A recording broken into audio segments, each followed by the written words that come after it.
মানে চৰকাৰৰ জনপ্ৰতিনিধিসকলে জিত পুৰাবৰ কাৰণে সকলোকে চাই ল'বৰ কাৰণে আপোনাক ক্ষমতা দিছে নে সকলোৰে জনকল্যাণমুখী কাম কৰিবৰ কাৰণে দিছে? চৰকাৰখনে ইমান জিদত চৰকাৰৰ প্ৰতিনিধিসকলে ইমান জিদ কিয় কৰিছে? নমস্কাৰ। নিৰ্বাচন পাৰ হ'ল, চৌদিশে কিবা এটা চেপা উত্তেজনা হিংসা। কালি দেখিলোঁ, আজি দুদিনমানৰ আগত দেখিলোঁ যে প্ৰতিদিন কাগজ শিৱসাগৰত জ্বলাই দিয়া হ'ল। লখিমপুৰত প্ৰতিদিনৰ কাৰ্যালয় লণ্ডভণ্ড কৰা হৈছে। লুৰিণজ্যোতি গগৈ ডাঙৰীয়াৰ ঘৰত পুলিচে গৈ গোটেই ৰুমে ৰুমে সোমাই একেবাৰে লুৰিণজ্যোতি গগৈ ডাঙৰীয়াৰ ঘৰত পুলিচ সোমাই গৈছে। বিমল বৰাৰ কালি যি একদম উচ্চ বাস্য শুনিলোঁ, SP DC মানে যি উচ্চ বাস্যৰ কথা কোৱা শুনিলোঁ, কি হৈছে একচুৱেলি? বিমল বৰা ডাঙৰীয়া কোন হয়নো? মিনিষ্টাৰ, কাৰ প্ৰতিনিধি? ৰাইজৰ প্ৰতিনিধি।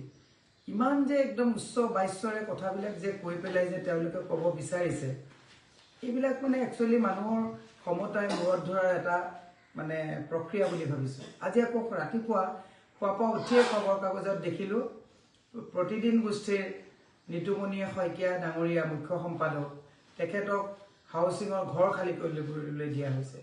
চৰকাৰখনে ইমান জিদত চৰকাৰৰ প্ৰতিনিধিসকলে ইমান জিদ কিয় কৰিছে? মানুহে মানুহৰ তেওঁলোকে জিদটো পুৰাইছে। তেওঁলোকে কালি মুখ্যমন্ত্ৰীয়ে কৈছে মই চাই ল'ম, প্ৰতিদিনক চাই ল'ম, DY 365ক চাই ল'ম। আপোনালোকে বহুত মানুহক চাই লৈছে, বহুত মানুহক এনকাউণ্টাৰ কৰি চাই লৈছে, বহুত মানুহক উচ্ছেদ কৰি চাই লৈছে, বহুত মানুহৰ ওপৰত প্ৰতিশোধ লৈছে।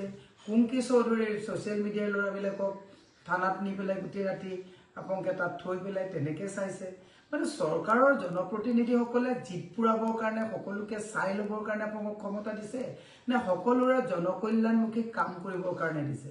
কালিতো মই বিমল বৰা ডাঙৰীয়াৰ যিবিলাক কথা কোৱা দেখিলোঁ, এওঁলোকে মানে নিজকে অসমৰ মালিক বুলি ভাবিছে নে কি ভাবিছে মই নিজেই বুজি পোৱা নাই। মই সকলোৰে এটা বিনম্ৰ অনুৰোধ, জনপ্ৰতিনিধিৰ কাম চাই লোৱা নহয়।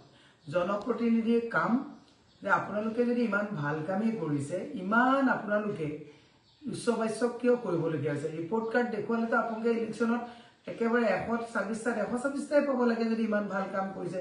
দাবী, ধমকি, ৰেগিং, UP বিহাৰৰ পৰা মানুহ আনি ভোট দিবলৈ ধৰা, ৰাজস্থানৰ পৰা হাতে লোটে মানুহে ধৰিছে। ৰেগিং চলি থাকোঁতে আমি যেতিয়া নিৰ্বাচন দিছোঁ, মই দুখ প্ৰকাশ কৰিছোঁ, আমাৰ অসমখন কোনে আপোনাৰ নষ্ট কৰিলে? অসমীয়াসকলেই নহয়নে? প্ৰিজাইডিং অফিচাৰৰ সন্মুখত কোনোবাই ইয়াত ভোট দিয়ক, ইয়াত ভোট দিয়ক, বিজেপিক ভোট দিয়ক বুলি দেখাই আছে।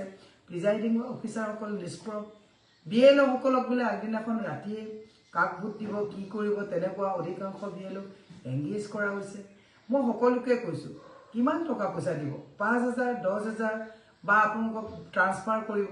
ইয়াৰ কাৰণে অসমখনৰ গোটেই গণতান্ত্ৰিক প্ৰক্ৰিয়াটোক নস্বাত কৰিবনে? পৃথিৱীৰ সৰ্ববৃহৎ গণতন্ত্ৰ ভাৰতবৰ্ষৰ এই গণতান্ত্ৰিক প্ৰক্ৰিয়াটোক মানুহে নিৰীক্ষণ কৰিবৰ কাৰণে গোটেই পৃথিৱীৰ পৰা চায়। আৰু আজি চবতছে ডাঙৰ কথাটো হৈছে আজি EVMৰ ক্ষেত্ৰত চবেই কয় যে EVM বিলাক ষ্ট্ৰং ৰুমত ভালকৈ আপোনালোকে নিৰীক্ষণ কৰি ৰাখিব। আৰে চাবলৈ গ'লে আমিতো এতিয়া ষ্ট্ৰং ৰুমত ৱাচিং কৰিবৰ কাৰণে আমি মানুহ দিছোঁ, মানে তাত চাই থাকিবৰ কাৰণে আমি ষ্ট্ৰং ৰুম এজেণ্ট দিয়া হৈছে। কিন্তু কিয় এই প্ৰক্ৰিয়াটো কিয় আহিছে? চৰকাৰে সকলোকে ৰক্ষণাবেক্ষণ দিয়ে, চৰকাৰৰ পানী নসৰকা মানে ছিকিউৰিটি থাকিব লাগে। আকৌ চৰকাৰৰ যদি ছিকিউৰিটি সেই দৰ্জাখনৰ সন্মুখত আমাৰ দলৰ মানুহে ছিকিউৰিটি দিবলগীয়া হয়, এই বৃহৎ প্ৰশ্নবোধক চিন হয়নে নহয়? বাছবিলাক আহিলে পিছে পিছে আমি মানুহবিলাক আহিবলগীয়া হয়। আপোনাৰ আজি তাৰিখত ভোট হৈ থাকোঁতে ৰেগিং নহ'বৰ কাৰণে আমাৰ তাত এজেণ্ট বহাই পেলাই চাব লাগে। ছিষ্টেমটো কিমান দুখদায়ক এই কথাটো ৰাইজে ভাবিছেনে? আজি বিভিন্ন গোটেই অসমত ষ্ট্ৰং ৰুমবিলাক চবেই কয় ষ্ট্ৰং ৰুম এজেণ্ট আমি কিয় দিব লাগে?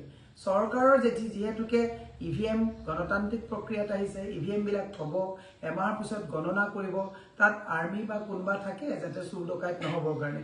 কিন্তু এতিয়া চুৰ ডকাইত বাহিৰৰ মানুহে কৰিব বুলিতো তাত আমি এজেণ্ট ৰাখিবলগীয়া হোৱা নাই। চৰকাৰী পক্ষই কিজানি ক'ৰবাত কৰে, মানুহৰ যদি সন্দেহটো কিয়? যি দলৰ চৰকাৰে নাহক কিয়, মই গৌৰৱ গগৈ ডাঙৰীয়ালৈ অনুৰোধ জনাইছোঁ, আপোনাৰ নেতৃত্বত যেতিয়া চৰকাৰ হ'ব, অন্ততঃ মানুহৰ যাতে চৰকাৰৰ ওপৰত সন্দেহ নাথাকে, মানুহে যাতে আকৌ চৰকাৰক যাতে সাধাৰণ জনতাই যাতে আকৌ ৰক্ষণাবেক্ষণ দিবলগীয়া নহয়, এই কথাটো আপুনি চাব। দুখ লাগিছে, লাজো লাগে কেতিয়াবা এই ইভিএম বিলাক যেতিয়া আমাৰ ল'ৰাবিলাকে ৰাতি বিছনা পাৰি পাৰি তাত চকীত বহি বহি চাই থাকিবলগীয়া হৈছে, মোৰ এটা বৃহৎ প্ৰশ্ন আহিছে যে কিয় চাই থাকিবলগীয়া হৈছে? তাৰমানে চৰকাৰৰ লিকেজ আছে নেকি? চৰকাৰে টেম্পাৰিং কৰে নেকি? চৰকাৰে তেতিয়াহ'লে চৰকাৰে চিষ্টেমটো কিয় ৰাখিছে? চৰকাৰ বায়াছলেছ হ'ব লাগে, চৰকাৰ পুৰা ষ্ট্ৰিক্ট হ'ব লাগে, চৰকাৰৰ যিসকল প্ৰতিনিধি বিউৰ'ক্ৰেটছ আছে কম্প্ৰমাইজ হ'ব নালাগে। বাকী সকলোকে মই এটাই অনুৰোধ জনাইছোঁ, আমি এই যে ঘটনাবিলাক বৰ্তমান ঘটি আছে চাই ল'ম, আমুক কৰিম তামুক কৰিম। কালি DCSPক যিটো ধমকি দিছে, ইমান মেধা বিউৰ'ক্ৰেটছসকল মেৰুদণ্ড চিধা কৰি কাম কৰক। কাইলৈ যদি আমাৰো চৰকাৰ আহে ধমকি কোনেও নিদিয়ে, ধমকি দিলে ভয় নকৰিব, কাৰণ আপোনালোকে মেধাৰ ভিত্তিত চাকৰি পাইছে। যিকোনো এজন মানুহে মন্ত্ৰীয়ে হওক বা যোনেই হওক আপোনালোকে কেনেকৈ দাবীত ধমকি দিয়ে। এটা সময়ত মুখ্যমন্ত্ৰীয়ে কৈছিলে এই মহাৰজা আহিছে নেকি, ঐ DC আপোনালোকৰ নিজৰ অলপ হ'লেও আত্মসন্মান যদি আপোনালোকে বৰ্তাই ৰাখিব বিচাৰে, আপোনালোকে এনেকৈ দাবী ধমকি দিলে মেৰুদণ্ড বেকা কৰি পেলাই কাম কৰা বন্ধ কৰি বিউৰ'ক্ৰেটছৰ যিটো আপোনালোকৰ দায়িত্ব নৈতিকাৰক পালন কৰক। ৰাজনীতিবিদে এনেকৈ দাবী ধমকি দি আপোনালোকক পৰিচালনা কৰা পৰিৱেশ কিয় আহিছে তাক পুনৰ ঘূৰাই আনক।